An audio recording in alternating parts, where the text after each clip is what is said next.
Mani Shankar Iyer's position was that there were various levels of culpability, and he wasn't going to hold the leadership of the RSS or the BJP culpable for acts of terrorism. But he said, as long as the party had an ideology where no matter what the issue was, it reduced to Hindu-Muslim, to saying that Hindus were being dealt with unfairly in this country, that Hindus were secular but Muslims were not, Christians were not. As long as you had this divisive ideology, it would be very difficult for the BJP or the RSS to stamp out this kind of feeling.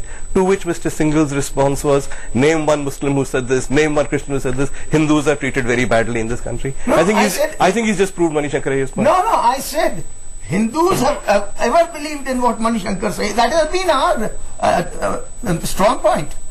Secularism is in the blood of Hindus.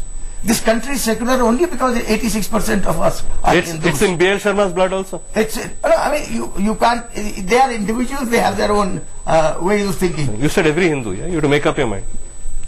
Every Hindu means down the centuries. Okay, but not B.L. Sharma and various RSS members. No, I'm not talking about individuals. I'm talking about the entire people who go past by the name Mr. Iyer, do you believe what's required from here is for the top honchos of the BJP, the RSS? We know they're all watching this broadcast tonight. They've been looking forward to watching it and wondering what expose there is. But do you believe the way forward to ensure the entire organization doesn't get tarnished, the party doesn't get tarnished, is for the RSS and the BJP to come out and disown these people and say, if they are proven guilty, let action be taken against them? Because so far they've been saying no one from the RSS is involved, no one from the BJP is involved.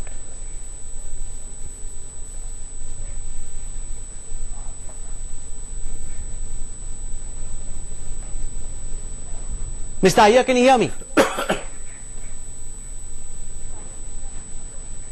Sorry? Mr. Iyer, can you hear me? Yeah, I can hear you, but I'm sorry, the other participants, I'm not able to hear very clearly. Okay, my question is, do you believe that for the BJP and the RSS to send out a message from here that the entire party, the entire Sangh Parivar is not culpable, the way forward is for them to come out and say, we do not condone the activities of these leaders. If they are found guilty, let action be taken against them? Because so far the BJP and the RSS have both been completely in denial. They've both been denying the fact that any member is in any fashion whatsoever involved. Do you believe they should come out and say, let an investigation be conducted, and if they are found guilty, let action be taken against them? Well, this is of a piece with the way in which the BJP, the RSS, the Sangh Parivar have behaved for the last 60 years.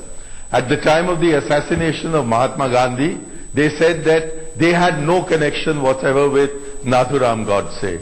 And they still continue to hold that. Although it is completely clear and evident that a mindset of the kind that conspired to assassinate the father of the nation had its roots in the philosophy of Hindutva, which is a divisive philosophy and not a philosophy which unites the nation. We saw that again at the time of the Babri Masjid, when, having provoked this entire nation, at the time that the destruction of the Babri Masjid was taking place, all the leaders stood around gaping and gleefully gazing, and not one of them went under the masjid and said, the next int that falls, falls upon my head, which was the only way in which they could have stopped it. We also saw that behavior at the time of the Gujarat carnage. And it's astonishing that their own projection of a possible future BJP Prime Minister is the Chief Minister who organized that carnage on purely communal grounds. So they may attempt to say, with some justice in the eyes of the law, that there are different degrees of culpability, but it is the fundamental philosophy of the Sangh Parivar that is at the root of specific acts of terrorism of the kind which we are now calling the Saffron terrorist network.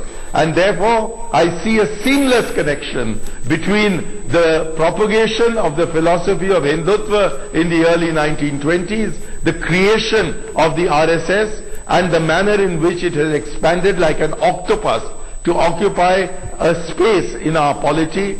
I believe that the fundamental rift valley in Indian politics is between those who believe in India and those who believe in a Hindu nation. And Okay. this is a I risk just valley read that out cannot be the bridged, and it root is cause of inevitable that if this kind of sectarian view is expressed, it will lead to violence directed against individual members of another community.